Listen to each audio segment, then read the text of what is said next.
Hi, this is Joe Shannon.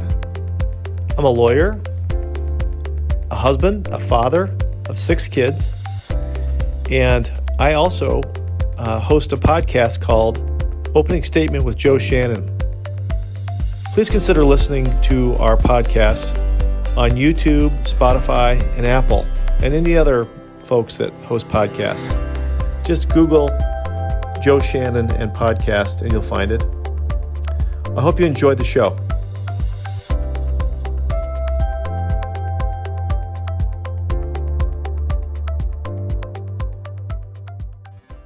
All right, so I'm really excited to welcome to the show Ron Shigeta.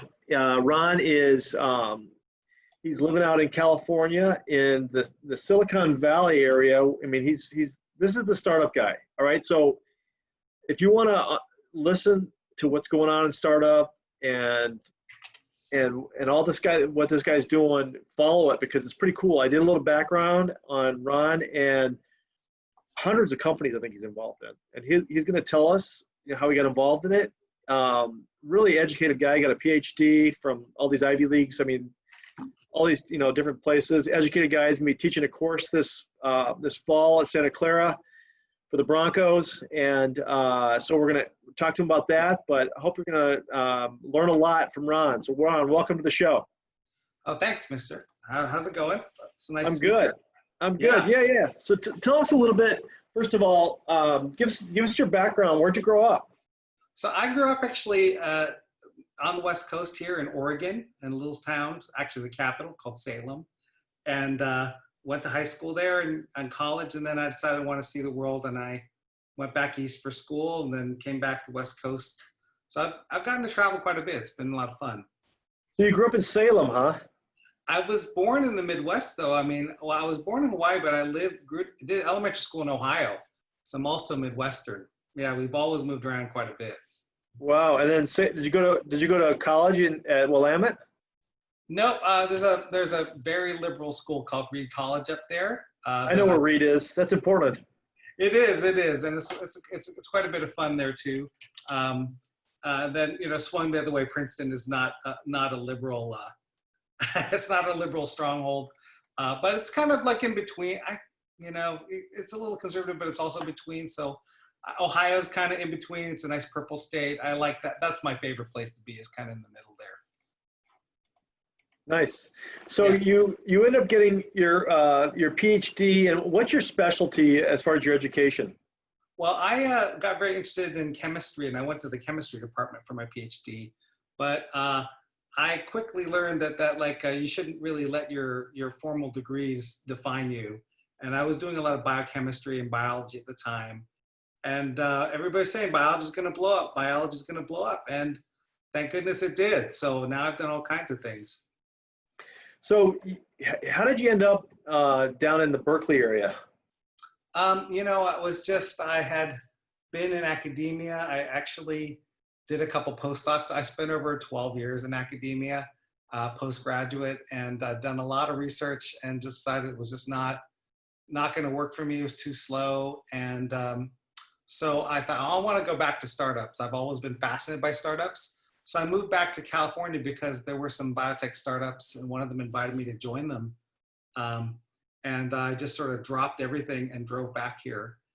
It was an amazing experience. I always thought I wanted to do startups, and so I just sort of jumped in. And that turned out to be a key lesson that I've used over and over again in my life. I just try something new. So you jumped in your car, you drove to San Francisco area, and you started in a startup. And so I understand that you also started a group that invests in startups. That's right. So I had from that startup, I ended up working sort of a regular staff job at a biotech company, a good one, for another 10 or 12 years. Mm-hmm. And I was getting a little bit bored, and I couldn't figure out what to do next. And this opportunity came up, and basically a guy I met convinced me to get into startups again. And I kind of just dropped everything.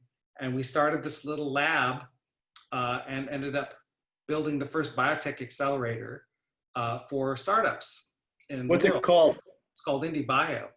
And as downtown San Francisco, I left my sort of secure little job and nice salary and dropped everything and went downtown and built a lab for them. And we invested in between 10 to 15 small companies every 6 months. They'd come in and work with us, and we'd sort of watch them for 3 to 4 months, try to help them get ready for investment, and sort of and give that a shot. And it worked out really great. Nobody had ever really thought that you could start a biotech company with $200,000 or so. These guys didn't have a lot of cash. They were able to stay with us rent free in our lab for a few months, and most of them started getting funding. And now the cost and size of a biotech company once it gets started has dropped precipitously. And so that was a real exciting point in my life to sort of experience that. How long did you do Indie Bio for? Did that about 4 years. So you can see, like, once I started sort of hopping, I developed a fairly refined sense for when to sort of jump off and do something else. And we stayed there about 4 years. And my business partner and I went and started a startup. I did that for a couple of years. And then my role was not looking like what I needed to be. Science was sort of not expanding there. And so we decided that it was okay for me to jump off. So I left that. And now I am working with small companies from all around the world, and maybe doing and helping advising investment and that kind of thing now. So in what ways are you helpful to a company? Say for example, what kind of company would call up Ron to say, hey, listen, Ron, we need some consulting on, I got a great idea. How do I make it into a company? Well, that's a great question. So what we did quickly discovered at Indie Bio was that there were a lot of people who had great ideas, and some of them were momentous world-changing ideas. But they really didn't know what to do first. They kind of needed a safe place to launch from. Indie Bio was that kind of place. You could come in, you had the same place, your sort of rent was taken care of, all the miscellaneous details of starting a business was taken care of. But then how do you get started? You sort of had people like me and the rest of the staff would come in and we'd talk to you almost every day about what to do next. And that's kind of what I've continued to do. I'm actually getting maybe better at that in time. I'm excited to say that, like, I have a team at Santander X, which is a global international sort of startup competition. My team got into the finals. We'd all be meeting in Boston in October if it wasn't for the shutdown, to compete for a $200,000 prize. There's a lot of places that will take you if you're ready, but there aren't a lot of people who will hold your hand to get you ready to actually sort of pitch for money and make a lot of sense. It's a process, and you can do it on your own, but it's a lot easier and a lot lower risk if you have someone to help you, some experience on your side. No, that's great. So I'm in this group. It's a real small group. It's through Notre Dame, and it's this group called Irish Angels, and so. Mm-hmm. I think the name has changed to Vitalize. Interesting. So you're an investor too. That's great. No, I do. I've been involved in a number of them, and so Vitalize just opened up their office in San Francisco. We have somebody out there who I definitely want you to talk to, because you can introduce her to all these people that have these great companies. Right. Because I was just talking with somebody. From Utah, we have the same mindset and that you have, and the mindset of going from idea to basically, finding a solution to a pressure point or a problem.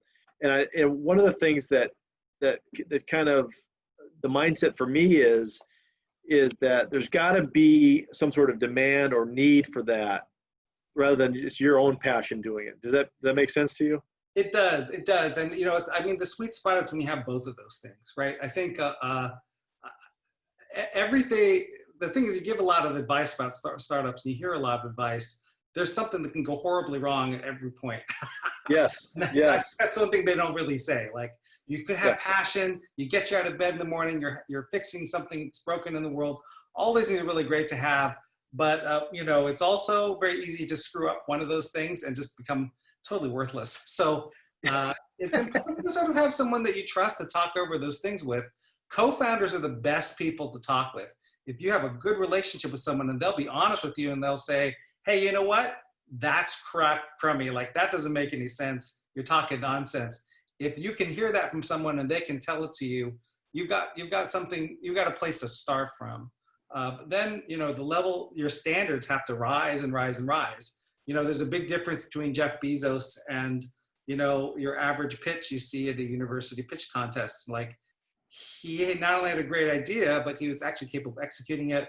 He had the experience and the planning to see what he had to do to sort of make Amazon real. And in addition to that, I'm sure he got plenty lucky as well. You need all those things to really succeed. And it's good to sort of like look around and see what other people are doing. You know, that's one of the best places to start. You know, I was sitting around having lunch with a number of, I don't know, I guess you call them senior citizens. I was like 6 months ago, and they were talking about, I think it was, I don't know, maybe it was 20 years ago. There was a guy going door to door at all the businesses in Chicago selling this electronic book called a Kindle, and trying to, and see if it would catch fire, et cetera, whatever. And they were talking about Bezos. He was making his pitches going door to door. And, I remember that this was all pre-Amazon, for people that are listening, that it was basically a book sales place, and, and how he came up with a grand design to basically sell things at a loss to get the market share, and then eventually it takes off. But that discipline of going through those years and years and years of nonprofit, no profit, that's quite a discipline, isn't it, Ron? It is. And, there's also just raw talent. Like, Bezos had been working for a venture capital firm before. He invested in a lot of deep biotechnology. He was a pretty strong business person beforehand. And, I think we often dismiss that, like, it's okay to just get started and sort of try things out and start, but it's also good to know that you're swimming with some people who are really talented, and really talented business people.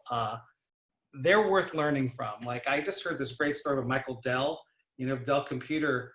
If you ever had a chance to look at his bio, like, it's been written up by journalists, and he, and podcasts, when he was in school, he just got really interested in computers, and he decided to start building them. And when he got to college, he was so entranced by, the first business he was in, he had a commission thing for a local newspaper.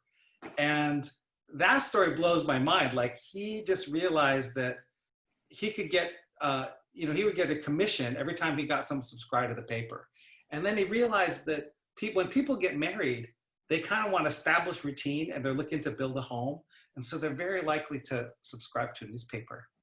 And so what he'd do is he'd go down to the county courthouse and pull up the marriage rolls. And this is the 1980s or the late 70s. So then he'd just go home, get the phone number. He'd just call everybody and say, hey, how would you like to subscribe to the newspaper? And so by the time he left for college, he had like several friends who he paid flat rate, would go down to the courthouses in various counties and towns and bring him back the marriage rolls. And so he was getting great commissions at that point. And then when we got to college, he started making computers. And by the time he was a junior, he had another building that he had to rent out, that he had employees putting computers together. He's making sales of hundreds of computers a month. Like, that guy didn't really need to go to B schools, you know what I mean? Like, that's just an amazing instinct, for optimizing things and seeing opportunities. And I think those kind of stories, to me, that's how I got started. Like, just reading the newspaper, looking at the blogs and saying, like, why would Google spend $1 billion for YouTube? Like, as soon as you realize that I'm the naive one, right? I think that those experiences are really helpful. If you're really interested in just follow things, you can see some of the patterns where you have weaknesses and you can learn. I think that's a really great way to get started. Yeah, I think what you're also highlighting is, I represented a fellow that bought and sold a lot of businesses, and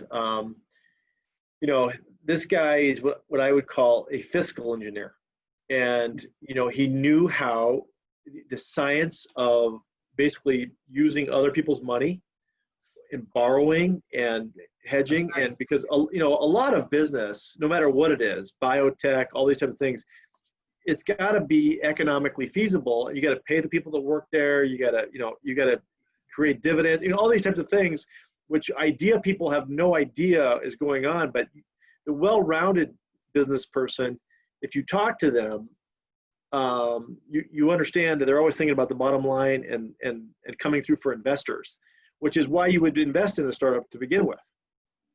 Yeah, I think that a lot of entrepreneurs don't really think about profitability or that, and there's also a lot of contests where people talk about impact, but they don't talk about economic viability. So that's a really important thing to remember. And if you don't have a business background, it's easy to forget. And I wish people would, because it's difficult for me to make introductions to somebody, to an investor, if they're like, we're going to take all your money and we're going to distribute something for free to a lot of people. Isn't really a great business plan. I've seen several of those. So, but you get over those. I think the important thing is just to keep trying and to look for how to evolve.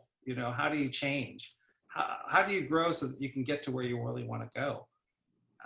And so that's when people talk about passion, right? Because you kind of have to want to go somewhere particular in order to get there as well. So tell me, for your indie bio, do you have some stories that you can, that you'll be teaching at Santa Clara about what worked, and ones that were ones that yeah. I got to tell you something.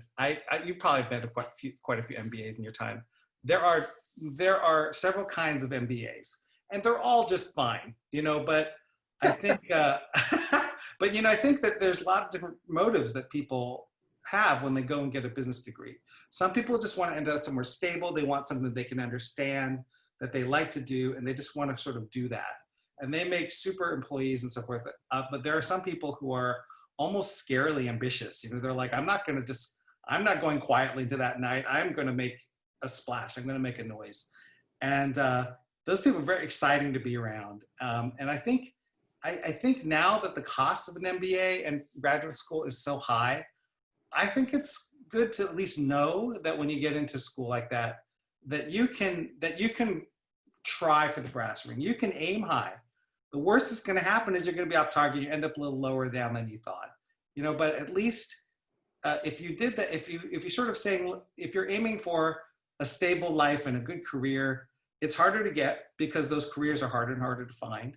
If that's where you want to be, that's fine. But if you end up sort of like aiming high and just ending up there in a stable job, like that's, then at least And I think that that's a good way to live your life. I think it's good to try. So if someone wants to sort of aim high and wants to have that kind of impact, I think that that's a really great thing to do. All I can say is that's what motivated me to sort of move into investing. I mean, I've sort of made my career in my late career here just by dropping whatever I'm doing and moving on to something else that I just sort of realize is a better place for me to be.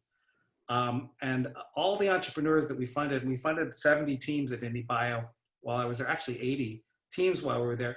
They're all constituted people who are just dropping everything and coming in. They can be young, they can be older. All the experience you have makes a big difference. It's a positive. But so for me, the biggest thing I have been involved with is the new technological food startups. This whole idea that you don't need meat to make meat, you don't need animals to make meat, that you don't need to have, that you can make them out of plants, that you can make them out of cells. That's really kind of changing the world. And as a scientist, when I started looking into what the economic consequences of these things were, the ecological consequences, it kind of changed my life. And it's become my mission too now, because the food system as we have it is simply not sustainable. If we all want to have a glass of milk, if we all want to have a steak, if we all want, if every human being, if they want to eat right, and we're headed to 9 billion people on the planet, it's just not the way it was back in the 60s and the 50s and the 40s when there were a fraction of this number of people on the planet and everybody sort of wanted to eat well. And we need to do something about it. And technology is the way to make sure the food is secure, safe, and it's healthy, and it's affordable. All those things are actually a real trick. And the food system, like a lot of things that we're doing, a lot of things about civilization, the food system is very sort of metastable. It's under a lot of stress. It's growing super fast. and its massive size is creating a vulnerability. It's not really safe anymore the way it used to be. And we add another 20% of the population, it will be even worse. So this is an opportunity to go and think about the lives of billions of people and how they're eating. Here's a little B-school anecdote for you. Google and Facebook and Pinterest and like all these big social media companies, all of them get their massive profits and value from the advertising sector. Right. The global, guess what the global advertising market is? The global advertising spend annually. Guess what it is? Trillion? It's about $270 billion. Wow. So you're close, about quarter of. But you know what? Guess what the global food market is? Because everybody eats every day. So it's pretty big, right? So Yeah. what do you I'll go trillion again. It's $12 trillion. That was last year. Wow. So I mean, and it's really different than advertising because there are millions of individual companies playing a part in that thing. It's much more fragmented. But you think about the impact. Google and Apple and Facebook, they are so much of the world's market, and they're all applying on this $400 billion market or so that they're sort of like taking all the profits from. They're huge companies, but they're in a much smaller market than food. And so, what we're talking about is when we talk about sort of like technological sort of rehabilitation of the food system, we're talking about something that's, I don't know, 10 times, 12 times bigger. It's amazing. Well, tell me some players, you started this thing 4 years ago. Tell me some players that found that niche in that group and are thriving or moving in that direction or right. I don't know. Yes. Yeah. So I'll tell you that the big three in my life, and really different companies. One of them is Memphis Meets. That was the second. Memphis Meets. Is it out of Tennessee? No, they had a founder who was out of Tennessee and whose family actually had done a lot of barbecue, and they still have a barbecue chain, right? So they decided that was a friendly name, and it kind of reflected the founders. That company was founded, and they got investment. They got investment right away. They actually made a meatball from cells, and it was a $1,000 meatball. Wow. And I think I'm gonna be able to pull up an image of that here for you. Yeah, do. And with that one meatball, they were able to. Okay, here it is. I'm gonna see if I can. Okay. All right. Well, I'm just gonna take over and share the screen there. Oh, I love that. This is great. So show me. You give me control, and I'll pop it up here. Thrillist has an article with it. Okay. Okay. Am I on? Oh, you gotta give me the ability. I'll keep talking while you figure it out. I don't know if I can do that. Let me see here. Okay. Share screen. Share screen. Let me see if I can do that. Let's see. I can't do it. Okay, that's okay. Anyway, tell me about it. So these guys are one of the main founder who sort of started everything. His name was Uma Valetti, and he was a professor of cardiology at the University of Minnesota. He was the head of the department. He was an MD, PhD, had a big lab, he had his practice, and he sent a couple graduate students out who were co-founding with him to come and start the company. He came out, but when they got funded by a bunch of venture capitalists, he quit his job.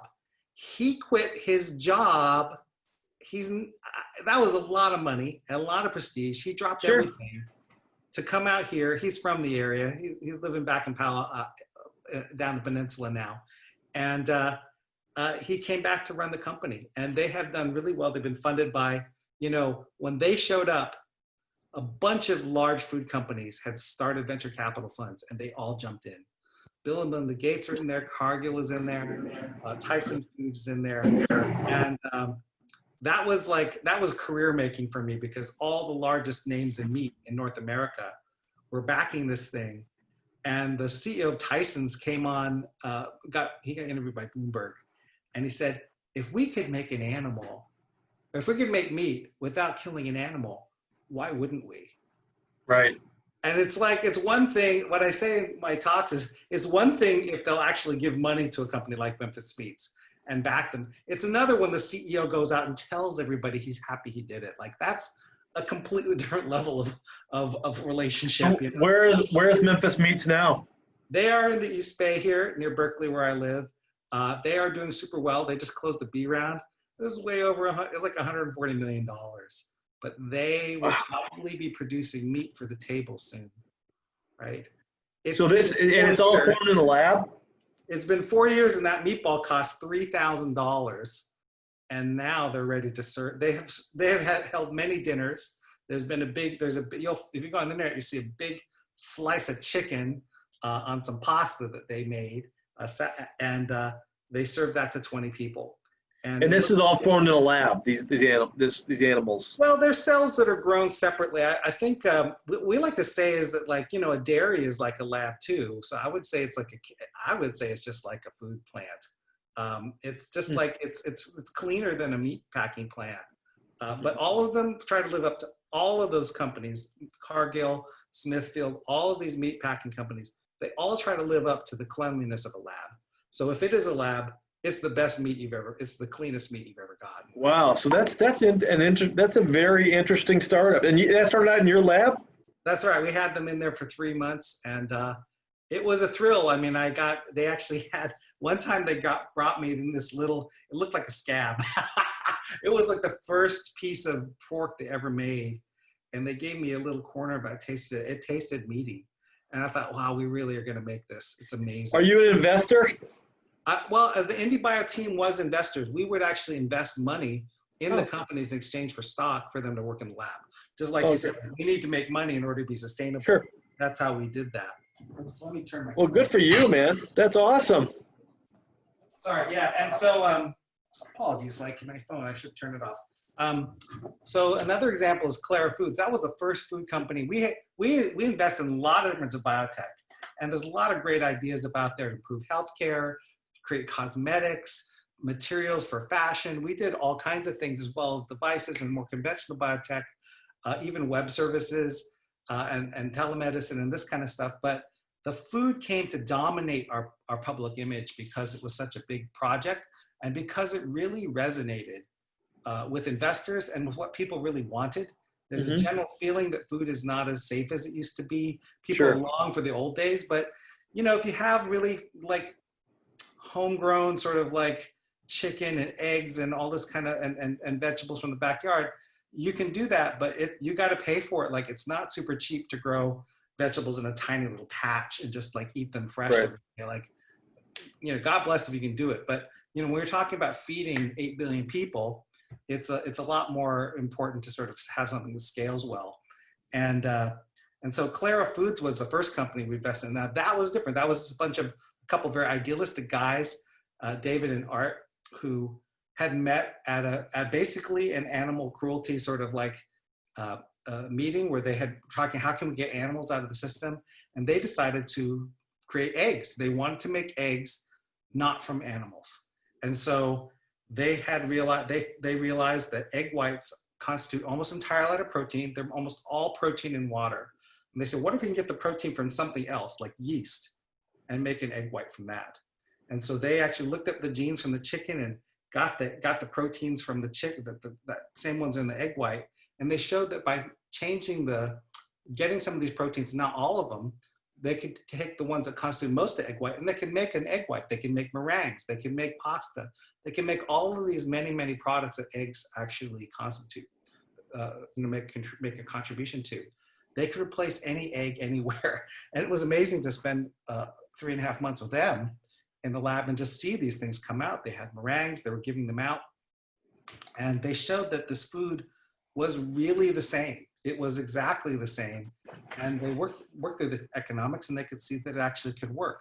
That was a thrilling time. That was the first company. Memphis Meets was in the second batch, and so all of these companies now coming out in many, many combinations, all this great diversity. There's so many ideas out there now. There's probably, I would say there's probably well over 150 food tech startups and plant-based food startups in the world now. There's all these little companies. They don't even have to come to San Francisco anymore. They're everywhere. They're doing everything.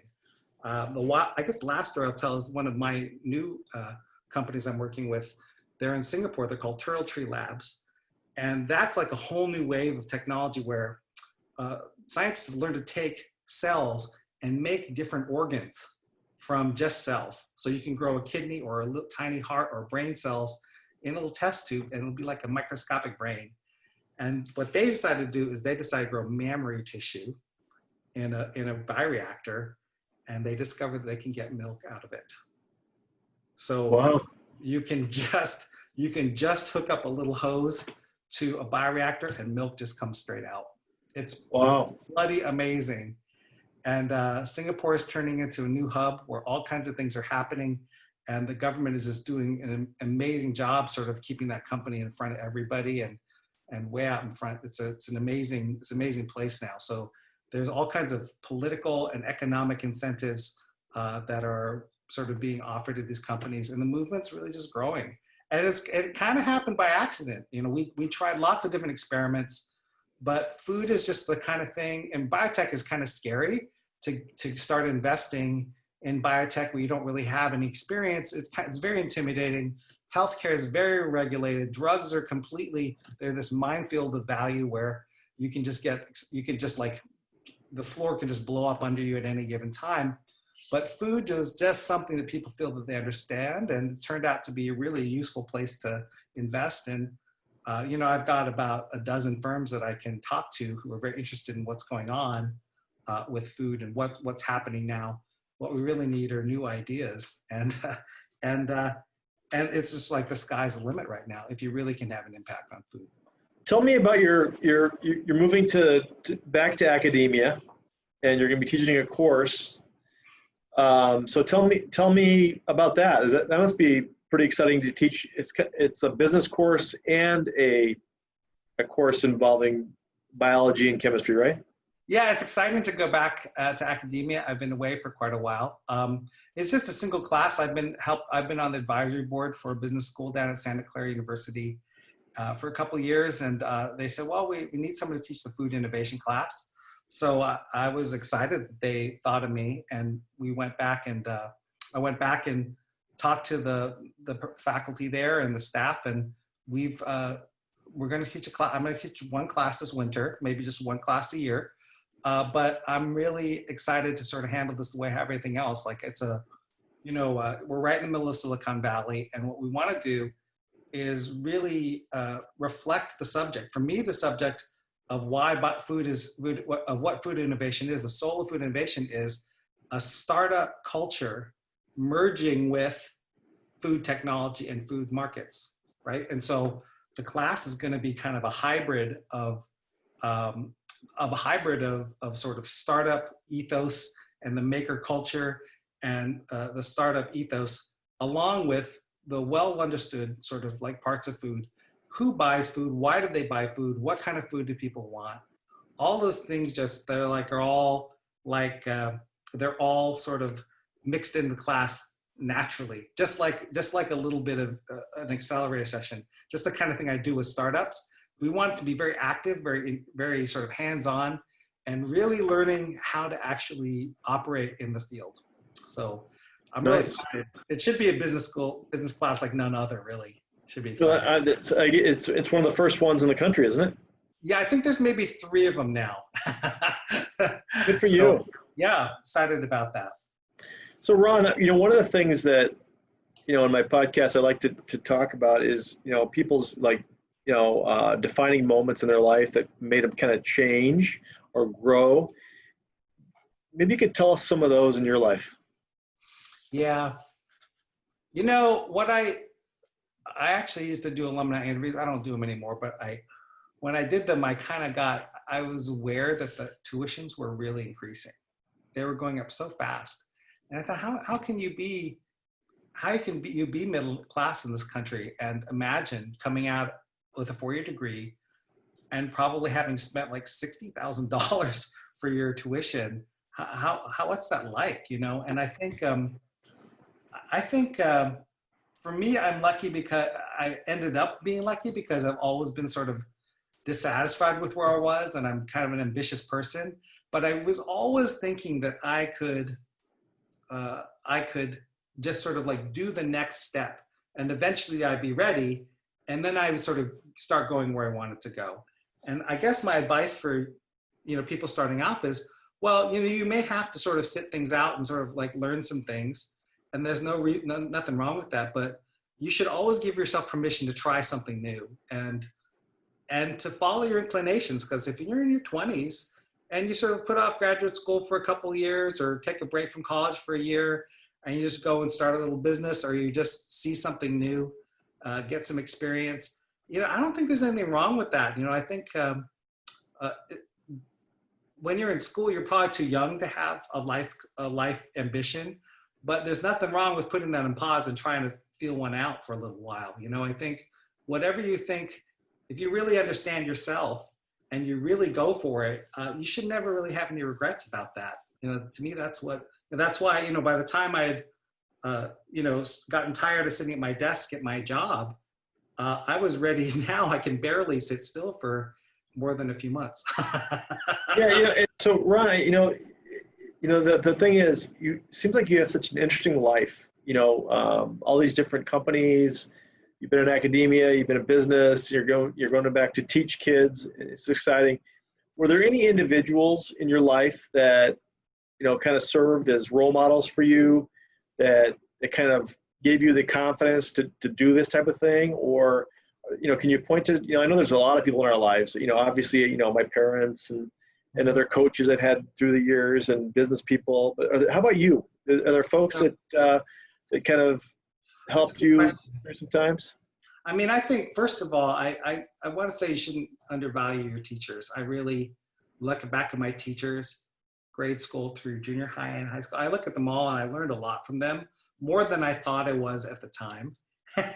I mean, sometimes I go back and say, like, you know, every time I took a class and I really paid attention all the way through college, I use it all the time. You know, I took a speech, I was on the speech team. The speech teacher, Ms. Carroll, she came in, she sort of nabbed me and she said, like, you know what, would you like to be on the speech team? And I'm like, yeah, I'll give it a try. I really don't know if I want to, you know, and I gave speeches. And, you know, to be honest, I never was very good at it back then. But I give public speeches all the time now, sometimes maybe 4 or 5 times a month. And boy, was that useful, right? I think if you really use what you're given, you'll find that no matter how crummy it looks to you sometimes, like, it's plenty. You know, there's actually a lot there. As far as individual, I got to say, you know what? I'm not saying my dad, but it's an unusual story, because my father was very bright, and he academically was very successful. He graduated with really good grades from Oregon State, and he and my mom moved out to Boston, and he was in Harvard Business School. And that was in the 60s. So there's plenty of time to make a lot of money. But I think that the pressure was not very good for him. And ambitious people who take ambitions from the other people, not from themselves. Sure. It's just a lot of pressure. And he never made it. He had a mental illness. He has schizophrenia. And he actually ended up sort of wandering off and just sort of bouncing around the world, never had a job after a while. And you know, it's not the typical kind of influence you think of, but, you know, just watching my own father, I learned a lot of things. I learned that the world's a scary place, that failure can happen. And you'd think that would have beat you down, but you know, it made me a little more careful, but it did not dim my ambitions. In some ways, I felt that I also maybe needed to succeed in a way to sort of validate him. Maybe there's a little bit of that in there. I'm not even sure I know exactly what that is, you know, but I mean, that was very influential to me. And so all those, even some of those tragic and adverse experiences, you know, if they're very intense, you can learn a lot. There's really nothing that you can't sort of get an advantage from if you learn to see it the right way, and the right door is open. You know, I never dismiss the power of luck. You know, that moment when you were speaking about your father, When I speak with people and get to know them, and when you're teaching your class, that you're going to be teaching at Santa Clara, I think at the beginning of the class, when you share that kind of vulnerability about that things aren't perfect in the world, and that you're humble with people and you're open with them, I think that invites a better relationship. That there's a certain level of trust, and the thing is, as long as you know yourself and know who you are and understand that, that's a really great thing to connect with. I think an audience that you're really true, and you want to help them succeed, and you'll tell them that type of story. And how did you anchor yourself when your father started showing signs of this type of illness? That's interesting. Well, first of all, thanks. I learned something from you today. I think that it was kind of a complicated story. I mean, I think he started showing, he actually left the family once in 5th grade. So he was very unstable up to that point, and very unpredictable. So it was really, it got to the point where we were kind of happy to see him go. Nobody wants to see their father go anywhere, but sure. At some point, even we would realize that it's probably better for all of us, including him, if he sort of goes off and does his own thing. And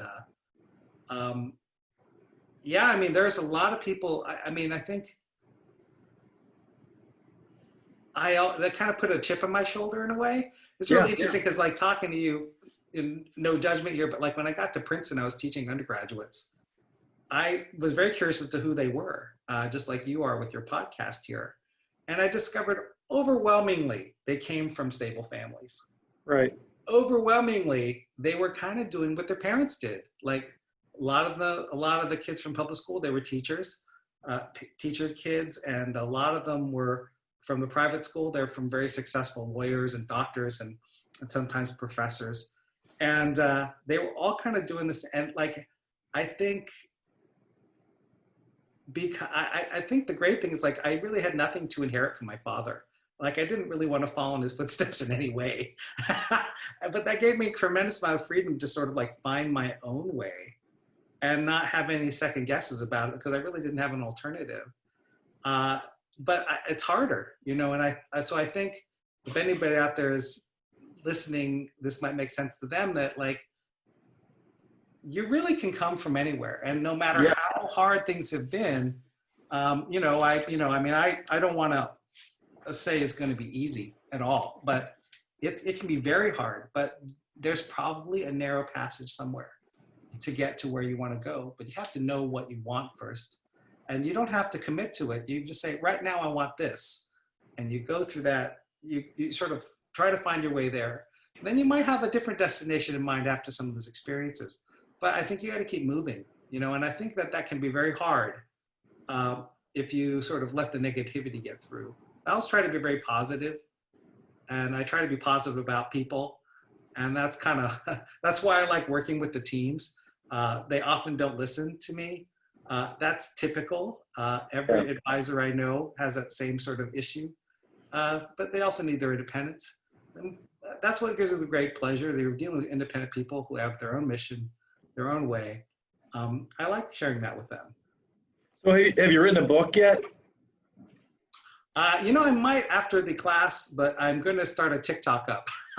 And so my TikTok. Yeah, I like, because what you just hit on was the most interesting part of the interview. The struggle you had from the beginning and finding that narrow way. To me, and that your mother must have been an amazing person, and helping you too. Yeah, and helping you navigate through that. I mean, so that to me is the most interesting part. Is so listen, all of us are going to have struggles. I mean, so I'm in suburban Chicago, okay, and we are in the most segregated city in the country. We are probably the most violent parts of the city. You read about it in the news, I'm sure. So there are a few social issues. Yeah. Yeah, we have all sorts of issues. And so I think the message needs to get out, because it's not fair. It's not fair that, for example, my dad was a social worker, my mom stayed at home. I think that he maxed out at 18 grand a year. We had no money, but Hmm. we had, my mom had, they had 10 kids, but they were tethered to a community like a parish, Right. and we were tethered to this whole group of people that helped each other out throughout the whole thing. And so my parents stayed together for 50 plus years, etc. And so that is a type of thing, that stability that you're talking about for all those people that you were teaching at those Ivy League schools. That is the richness that people have, is that incubator. And so for people that can navigate that when they don't have that, that is the roadmap that we all have to give each other, to say, listen, if you don't have that, there's still a way for you to make it. That's exactly right. That's exactly right. Well, that's an interesting bio you've got there too. What I find is everybody has a very completely different story. You can find elements that are the same. So you can't really judge. Like I used to have a bias, to be honest, that like a little chip on my shoulder that people from stable families are boring or something. It's not true, but it's just, this is where I was coming from. I had something to prove to myself. But I think working with different kinds of people, you also find there's so many different ways. Some people have every opportunity, they make nothing out of it. Some people have every opportunity and they make even more out of it. That's a fascinating lesson, and I think everybody needs to go out and get it. If you know more people, right? You've interviewed 70 or 80 people here on the podcast. A lot of great stories. No, it's to me the most fascinating story. So everybody I interview, a lot of them are uber successful. Okay. Mm-hmm. But there's a backstory on everyone, including me. I get a backstory on me that, listen, if there was social media when I was a kid, there's no way I would have become a lawyer. It's crazy. I mean, Joe Shannon's big YouTube channel. Yeah. I mean, it's like, I just, and it's funny because, some of the stuff that, for example, Mark Wahlberg, the guy that's the famous actor, oh, yeah, he had a real troubled youth, just awful. Violent, horrible, etc. And, I don't think he may not even graduate high school. He didn't go to college. And people were saying, hey, man, it's great. You did all these things that you made it, and you didn't go to college, etc. He said, he looks deadpan and he says, if I had to go to college, I'd be running networks rather than being an actor. You know what I mean? So that's the kind of approach, is that, people downplay education, and education is huge. I mean, I bet you're just super excited to teach your class and to kind of get these kids supercharged, or not kids, but professionals, to be an active participant in life, and to do a lot, to be a Renaissance person like you're doing. I mean, being a Renaissance person is so much fun, being active physically, thinking about the globe, how we're going to feed the globe, how we're going to be a good family person, all these things. Those are Renaissance issues. They are. And I think up to now, you can sort of rely on just looking at your parents and your community and people and just sort of using that as a way to sort of move forward. But now there's just so many things changing. I think we all need to cast a wider net and to look for more influences and new ideas and try something new. I think one of the crazy things about business, speaking of the class, is I just don't think you can get an MBA, go off to work for General Electric, stay there your entire life, and just sort of call yourself satisfied. There's going to be layoffs, there's going to be downsides, there's going to be rearrangements, there's going to be acquisitions, and there's going to be spinoffs. And I just think one of my big theses that I've learned in the last few years is that throughout human history, all 500,000 years or 200,000 years of our existence, only the past 70 years has there been a stable job for life anywhere in human history. Before that, we were all just entrepreneurs. You get your law degree, you hang the shingle out, and you go out to parties and you meet people and you try to get clients. And if the client's not coming, then you don't eat. Or you get some vegetables from the garden. You go to the marketplace, you sit there with the vegetables and you sell them. If nobody buys, trouble, right? So everybody's been an entrepreneur, and we've all been struggling, for our livelihood all that time, except for the past three generations or so. And what's happened now is it's swinging back, I think. I think everybody should be a little bit more open to sort of understanding that there's a lot of potential out there, but there's also the need for you to sort of keep up with things and watch out for yourself. And that's the kind of class I want. I think the MBA has been too stable, a career choice recently, and it no longer is quite as sweet as it used to be. And just like all degrees, and people sort of need to sort of like have those eyes on, try to understand their opportunity, look at that landscape for themselves. So, I want people to build their own brands and manage their own careers and be control of themselves. I think it's that's what I see the next generation of MBAs doing. And I'm excited to start experimenting with that. That's great, Ron. Well, listen, any final thoughts on where you think the economy's going, our national economy's going in the next 5 years? I hate to say this, but have you talked to anybody about Piketty's Capital yet on the podcast? Have you taken a look at Piketty's Capital? No. There's a book. It's a book called Capital, and so this economist sort of went through. This book is fairly, it's like 10 years old now, and he basically looked at a whole bunch of economic data, and he saw this divide between rich and poor, because when people have capital and they mass in a pool, the first thing to do is like, I don't want to lose this. I'm going to keep it. And so they secure it in various ways, there's a lot of people who will sell that service for security. People pay for it. It's a very well organized, right? And so if the large pool of capital from profits and so forth never gets smaller, but people work hard to make it larger, this is what's creating this gap of wealthy and less wealthy people. The rich and poor divide is only going to get more. And so I think we're going to have to, that's another reason I'm really excited about helping people become entrepreneurs, because it's an opportunity to sort of have control of your own destiny. And if things aren't going the way you want, then you can work harder or you can work smarter, and you can sort of lift up your opportunities. And I think it's indispensable. The idea that a college degree or any degree will make you financially secure because your service is so valuable. There are so many colleges and universities pushing out these degrees now. It's kind of one of the big things I'm really excited about in life, is to try to give people the opportunity to maintain their economic mobility.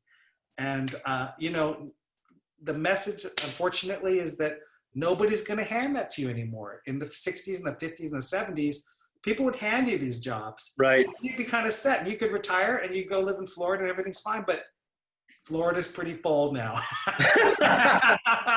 So, Ron, I get you. I totally get it. One of the things that I think is kind of a barometer is that any place that you work, they got to need you more than you need them. And that's not true anymore. I mean, you see the young graduates coming out of law school now. Yeah. Scary. I live in my hometown here. Bolt Law School is a mile away. Yeah. And they are just barely getting jobs. That is like, it's a top I five agree. school. Top 5 in the country. No, I know the thing is, I do think maybe the book that we should write is everybody needs a side gig. Because I think you need to have side gigs. And that's a good one. Yeah, no, I definitely think that, it used to be that you had a family garden and that you grow some of your food there, et cetera. I think economically, as a professional, you have to have a side garden, which is a different, economic stream. That if something isn't going well in your own profession, you got that to fall back on, and that's got to be taught to people. And because, listen, I was an athlete for, 20 years. I was a runner, and I had some great coaches, and they taught me that you use about 5% of your potential, and you can get more and more out if you believe that, but also you have to be trained to think that with habits, etc. I think the same thing economically is that we need to have a revitalization of the country, in that what you're talking about is every individual has to come up with their own idea that they're going to create their own economy. They're going to create it rather than have somebody hand it to them, because it's not happening. That's right. It is not happening. The main thing about the side gig that's a really great way to put it. The amazing thing about the side gig is it's something you completely own, right? It's yours. And I think that that's a good experience. Then, until you have that, right?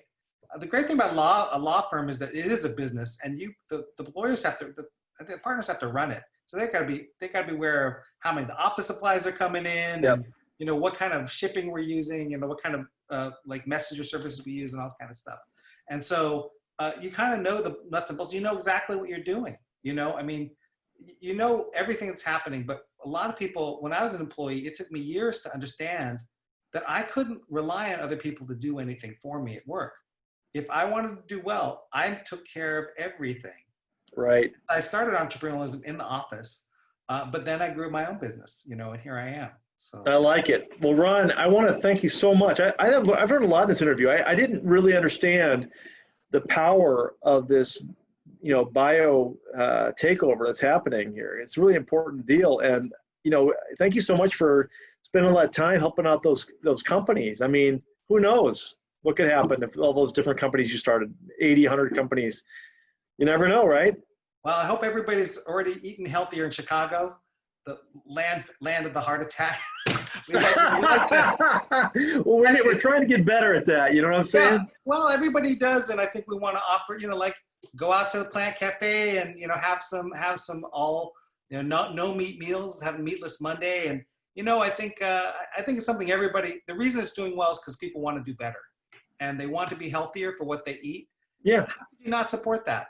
It's good for everybody. So I hope everybody enjoys that. Well, we're going to wait. I can't wait to read the book. And then if you need an agent, just call me up and we'll help you out with it.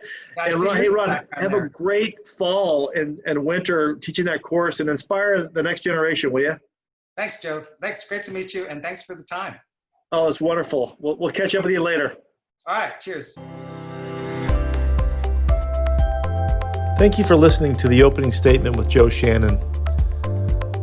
You can find us on the internet at shannonlawgroup.com or telephone our office at 312-578-9501. Have a terrific day.